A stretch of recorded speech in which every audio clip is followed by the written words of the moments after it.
శ్రీవల్లిని చంపాలనుకున్న యువరాజ్ ప్లాన్ని తిప్పికొట్టిన జగదాత్రి కేదార్లు వాళ్ళ అమ్మ ఫోటో గురించి మాట్లాడుకుంటూ ఉంటారు.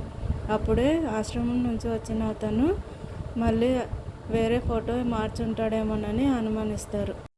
ఆశ్రమం నుంచి ఫోటో తీసుకువచ్చిన అతని దగ్గర నుంచి యువరాజ్ బెదిరించి తీసుకున్నాడేమో, ఆ ఫోటోని మార్చేసి ఉండొచ్చు కదా అని జగదాత్రి అనుమానంతో చెప్తూ ఉంటుంది. అయితే ఆ ఫోటో ఎక్కడుండి ఉంటుంది అని అడిగితే ఇంట్లోనే ఉండి ఉండొచ్చు అని అనుమానిస్తారు. అయితే ఇంట్లో వెతకాలని ఇద్దరు డిసైడ్ అయ్యి జగదాత్రి నిషిక వాళ్ళ రూమ్కి వెళ్తుంది.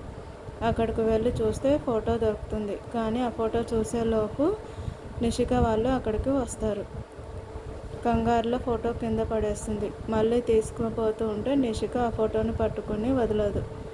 ఇప్పుడైనా ఫోటోని చూస్తారా, లేక నిషిక యువరాజులు ఫోటోని చూడనివ్వకుండా చేస్తారా?